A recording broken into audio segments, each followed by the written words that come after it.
Hello everyone. आज हम question number 12 solve करेंगे। क्वेश्चन नंबर 12 11 तक लास्ट वीडियो हमने कंप्लीट कर लिया था बच्चों। अब क्वेश्चन नंबर 12 में है ना, क्वेश्चन नंबर 12 में देखो, सबसे पहले हमें डेट लिखनी है। आपको पता है कि डेट कैसे लिखते हैं। यहाँ पे सबसे पहले ईयर लिख दो, उसके बाद मंथ का नाम, है ना, मंथ का नाम, उसके बाद डेट लिखते रहो।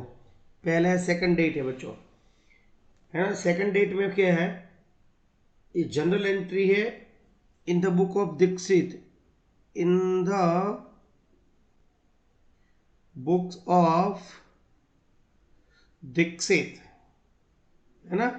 तो दीक्षित के अकाउंट में हम ये जनरलाइजिंग कर रहे हैं। देखो बच्चों, अकाउंट में सबसे पहले जनरल ही बुक होती है कि जिसमें फर्स्ट टाइम क्रोनोलॉजिकल ऑर्डर में ट्रांजैक्शन रिकॉर्ड होता है, और ये जनरल एंट्री है, इस पर से सब बुक बनती है अकाउंट की।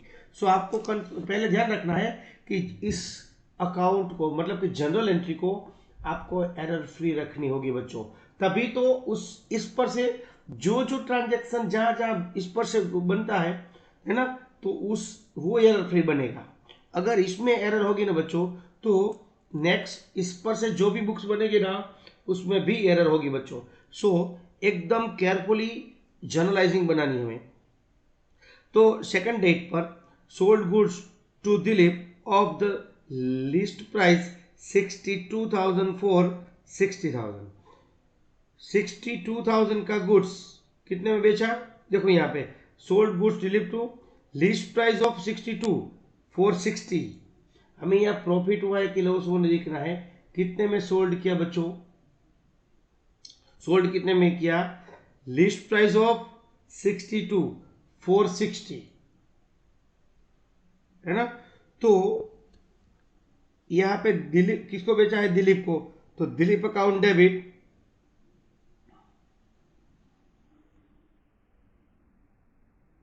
Dilip account debit to sales 60,000।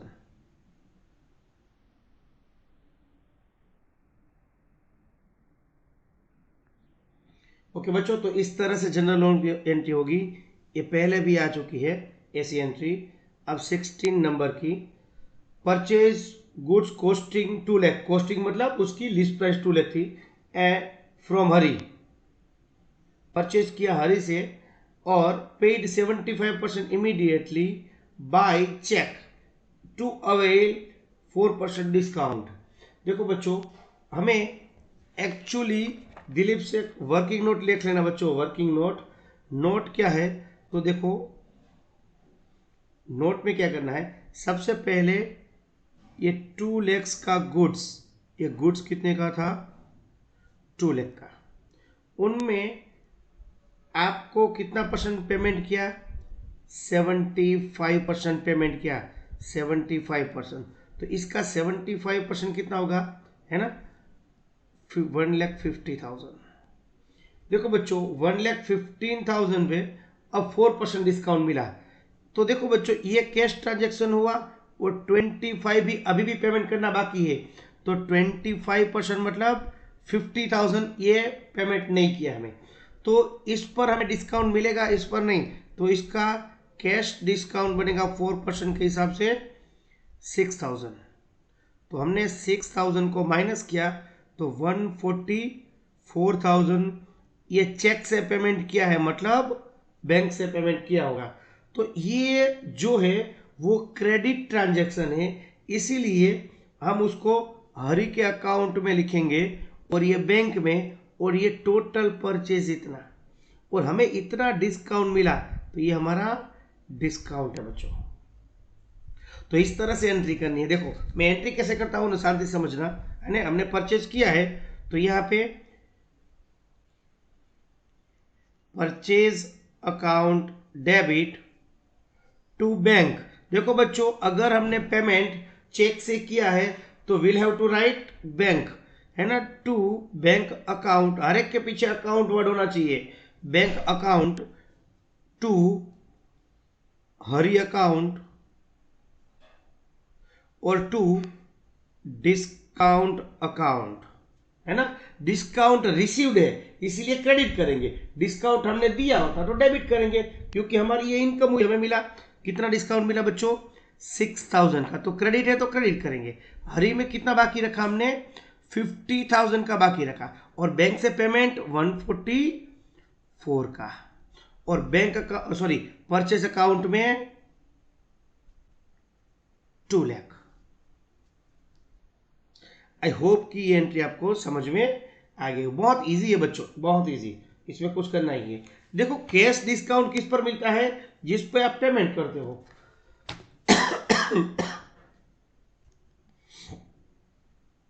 Next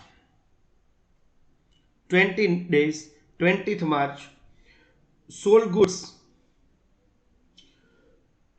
goods to Vishal Traders 40,000, 25% profit, at 25% profit, avail 10% trade discount and 10% cash discount, received 80% by check। यहाँ पे देखना सबसे पहले ये कौन सा डे था 20। सबसे पहले गुड्स सोल्ड किया, कितने में बच्चों सोल्ड किया, गुड्स है 40,000 प्लस प्रॉफिट 25%, मतलब ये प्रॉफिट ऐड किया 50,000, तो पहले प्रॉफिट ऐड कर देना बच्चों। अब लेस टीडी ट्रेड डिस्काउंट है ना 10%, तो इसका 5,000 माइनस, तो 45,000 ये हम डालेंगे सेल्स में, इतना हमारा सेल्स हुआ। लेकिन पेमेंट कितना हुआ, देखो बच्चों पेमेंट हमें मिला कितना है वो इंपॉर्टेंट है ना, पेमेंट कितना मिला है, तो पेमेंट 45,000 का 80% मिला है, तो कैश डिस्काउंट सिर्फ 80% पर ही मिलेगा, है ना। 45,000 का 80% मिला है, मतलब ये 80% मिला है, ये 20% क्रेडिट पर है अभी, है ना। हमने सोल्ड किया है लेकिन हमें विमल से अभी पेमेंट नहीं मिला है 20%, तो हमें 80% तो मिल ही गया। 80% मिला मतलब कितना मिला होगा 36,000 बचो, इसमें 80,000 में से 36। अब 80,000 का 5%, देखो 36,000 है ना बच्चों, 36,000 पर आपको 5% सीडी मिलेगा। उसने बोला है पेमेंट किया तो उसको 5%, है ना, तो इसका 5% कितना होता है 1800, कितना होता है 1800। अब इसमें से माइनस करोगे बच्चों, इसमें से माइनस करोगे तो अमाउंट कितनी आएगी ना, तो 34,200, तो हमने इतने का चेक दिया होगा, तो ये बैंक में लिखेंगे बच्चों, बैंक में। अब ये 20% बाकी है, मतलब कितना बाकी होगा 9,000 अभी भी पेमेंट करना बाकी है, तो हमारा कैश डिस्काउंट 1800, बैंक में 34,200 और 9,000 अभी भी विमल से बाकी लेना है, तो इसके अकाउंट में चला जाएगा, है ना। तो देखो एंट्री किस तरह बनेगी, नाम रखा है Vishal account debit, Vishal account debit, bank account debit, क्योंकि हमारे पास इतना कैश आया है ना, ये रिसीवर है इसलिए विमल अकाउंट में बैंक अकाउंट डेबिट, है ना। ये बच्चों सब compound entry, bank account debit. दूसरा डिस्काउंट अकाउंट डेबिट, देखो बच्चों ये तीनों डेबिट हुआ, बैंक कम्स इन, डिस्काउंट हमने अलाउ किया हमारा एक्सपेंसिस है, और ये रिसीवर है, तीनों को रूल्स अप्लाई हो गया, है ना। इसको पर्सनल रूल्स, रियल रूल्स और ये नॉमिनल रूल्स, तीनों रूल्स। और टू सेल्स अकाउंट, सेल्स में कितना लिखना है 45,000, तो 45,000 किस तरह से डिस्ट्रीब्यूट हुआ है, विशाल ने कितना बाकी रखा 9,000 अभी भी पेमेंट लेना बाकी है बच्चों। अब बैंक में कितना आया मेरे पास 34,200 आया, और 1,800 का हमने डिस्काउंट दिया। अब इसका टोटल करोगे तो इस साइड सेम साइड आना चाहिए, डेबिट और क्रेडिट सेम होना चाहिए बच्चों, डेबिट और क्रेडिट अमाउंट सेम होनी चाहिए, है ना। बिंग अपने हिसाब से लिख लेना। अब एंट्री नेक्स्ट देखो बच्चों, नेक्स्ट कौन सी डेट पर एंट्री है? 26। यहाँ पे 26 डेट की एंट्री करेंगे। अब देखो 26 डेट में एंट्री क्या है कि अब मैं उसकी वर्किंग करवाता हूँ। यहाँ पे देखो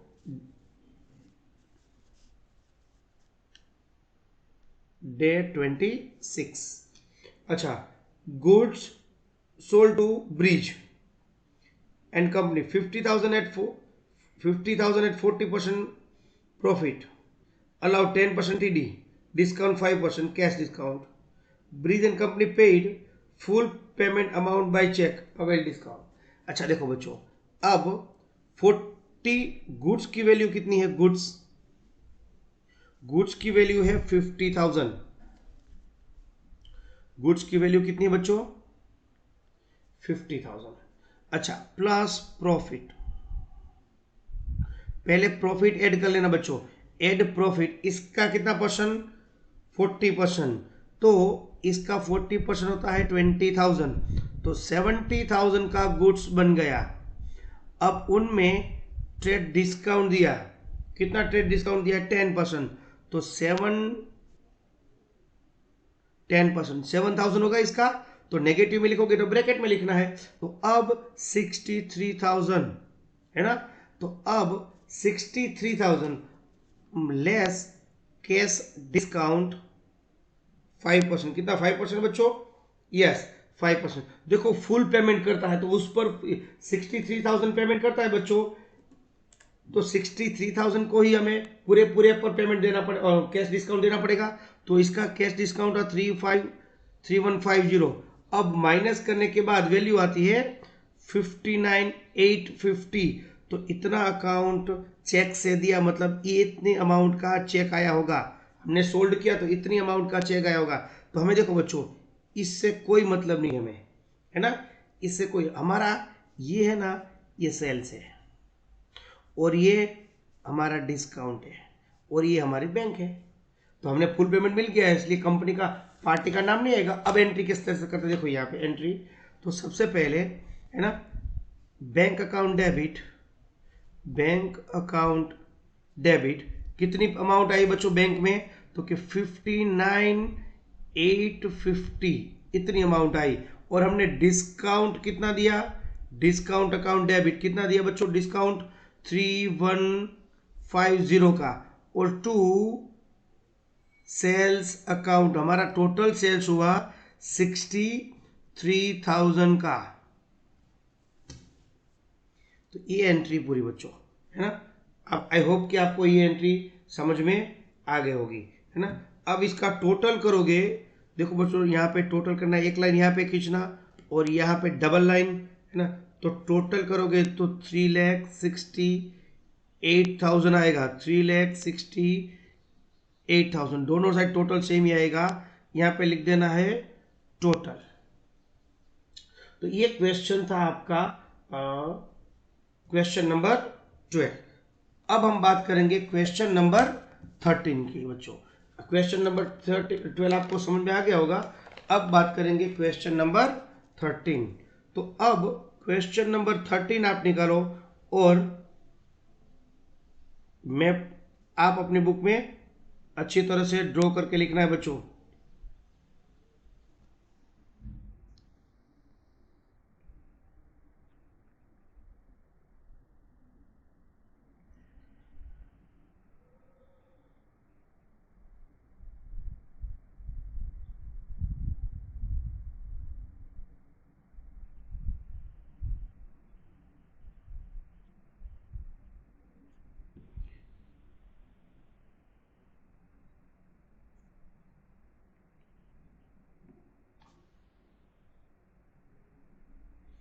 अब क्वेश्चन नंबर 13 में देखो, क्वेश्चन नंबर 13 में आपको क्या बोला गया है कि डे दिया हुआ, ईयर दिया हुआ 2017, यहाँ पे जनवरी 1, paid into bank for opening current account. देखो बच्चों, देखो इंडिविजुअल होता है ना, इंडिविजुअल हमारा है ना बच्चों, सेविंग अकाउंट होता है। और बिजनेस का हमेशा करंट अकाउंट होता है। बिजनेस के नाम से कोई होता है ना ओपन अकाउंट, वो करंट टाइप का अकाउंट होता है। तो हमने अमाउंट बैंक में डिपॉजिट की और हमने बैंक में अकाउंट ओपन करवाया। तो यहाँ पे रिसीवर कौन हुआ? हमने डिपॉजिट की तो बैंक रिसीवर हुआ, तो यहाँ पे लिखेंगे बैंक अकाउंट डेबिट। और 2 हमारे पास से क्या गया, कैश गया, तो कैश अकाउंट। यहाँ पे क्रेडिट नहीं लिखना है, 2 मतलब क्रेडिट है ना। और यहाँ पे आपको नरेशन में लिखना है तो लिख सकते हो open bank account by depositing cash. Amount कितनी बच्चों, 10,000।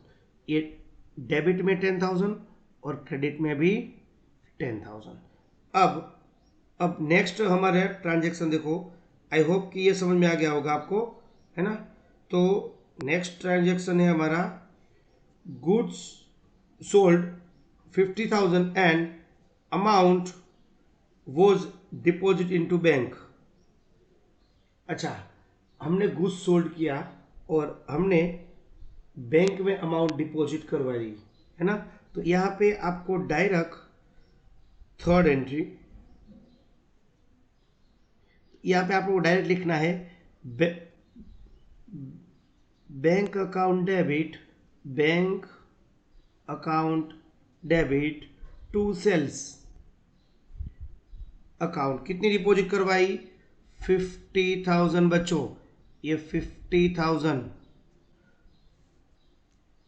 Bank account debit to sales, है ना। यहाँ पे पहले कैश आया होगा, वो कैश हमने बैंक में डिपॉजिट किया, तो रिसीवर तो बैंक ही हुआ, bank account debit to sales. यहाँ पे एंट्री अल्टीमेट एंट्री ये होती है। 7 अमाउंट विड्रॉ फ्रॉम बैंक, हमने बैंक से अमाउंट विड्रॉ की 20,000, तो हम बैंक से विड्रॉ करेंगे बच्चों तो 7 डे की, तो कैश हमारी फॉर्म में आएगा। बिजनेस बैंक से लेके आए, बैंक से कैश विड्रॉ किया तो हमारी बिजनेस में तो कैश आएगा ना। तो कैश अकाउंट डेबिट तो हु इज गिवर कौन हुआ, बैंक, तो bank account credit to bank account. Amount बच्चों 20,000, अमाउंट 20,000, तो ये इसको एंट्री होगी, इसमें कुछ नहीं। आपको नरेशन लिखना कंपलसरी है ना। विड्रॉ अमाउंट लिख सकते हो यहाँ पे। Next 10 number, goods sold for cash, हमने गुड्स को सोल्ड किया कैश में, है ना। तो अब अगर हमें कैश सेल्स करना है तो बताइए, कैश कम्स इन, अगर गुड्स को सोल्ड करेंगे तो cash account debit to sales account, goods goes out, लेकिन गुड्स नहीं लिखना है, उसकी जगह सेल्स लिखना है। अमाउंट कितनी बच्चों, 15,000। अब ये एकदम नॉर्मल एंट्री है 12 नंबर, डिपॉजिट किया बैंक में, अमाउंट डिपॉजिट इनटू बैंक 12,000। अगर हम डिपॉजिट करेंगे तो cash goes out, who is receiver, bank receiver है, bank account debit to cash account, cash goes out, तो 12,000 कैश गया और हमने बैंक इज रिसीवर तो डेबिट किया बैंक को। इजी बच्चों, है ना। अब नेक्स्ट लास्ट क्या कह रहा है, तो लास्ट है goods purchase and payment made by cheque. हमने गुड्स परचेज किया तो गुड्स कम्स इन, अब गुड्स की जगह हम लिखेंगे purchase account debit, purchase account debit. और हमने पेमेंट किससे किया, चेक से, तो चेक से पेमेंट किया हो तो हम रुपए नहीं देंगे, बैंक देंगी, है ना। तो टू बैंक लिखेंगे, गिवर बैंक है, बैंक गिवर कौन है, बैंक, तो बैंक अकाउंट क्रेडिट, है ना, 25,000 20, है ना बच्चों। तो इस तरह से ये क्वेश्चन को सोल्व करना है। अब टोटल 1,32,000 आई होप कि ये आपको समझ में आ गया होगा बच्चों, है ना। ये बहुत इजी था, आपको कुछ इसमें प्रॉब्लम नहीं होनी चाहिए बच्चों, है ना। ओके बच्चों, तो ये हमारा क्वेश्चन था 13।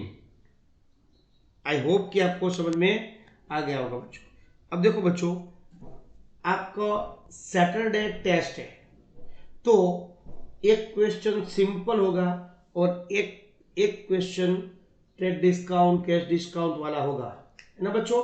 तो आपको अच्छी तरह से प्रिपरेशन करनी चाहिए। एक ऐसा सिंपल होगा, इसमें कुछ चेंजेस नहीं होगा, है ना। और दूसरा एक होगा 10 मार्क्स का, उसमें कैश डिस्काउंट, ट्रेड डिस्काउंट, वो सब टाइप की एंट्री होगी बच्चों, है ना। आई होप कि आपको ये क्वेश्चन समझ में आ गया होगा। तो अब मैं कल हमारी टेस्ट है, इसीलिए 2 दिन छुट्टी होगी बीच में, तो मैं वीडियो नहीं बना पाया। तो इसीलिए रेन के हिसाब से 2 दिन छुट्टी हुई थी ना बीच में स्कूल की, और इसलिए अपलोड नहीं हो पाया। तो हम 13 तक ही वीडियो बनाएंगे, 13 तक ही क्वेश्चन रखेंगे। आपको टेस्ट में 13 तक ही पूछूंगा मैं, है ना। 13 से आगे वाला कंसेप्ट नहीं। मैं बता देता हूँ बच्चों, एक सिंपल क्वेश्चन होगा, एक डिस्काउंट वाला क्वेश्चन होगा। सो प्लीज आपको एकदम केयरफुली डिस्काउंट वाला चैप्टर, सॉरी डिस्काउंट वाले जो क्वेश्चन है उसको अच्छी तरह से कर लेना चाहिए। कोई डाउट है तो मुझे कॉल करके पूछ सकते हो बच्चों। थैंक यू, टेक केयर बच्चों।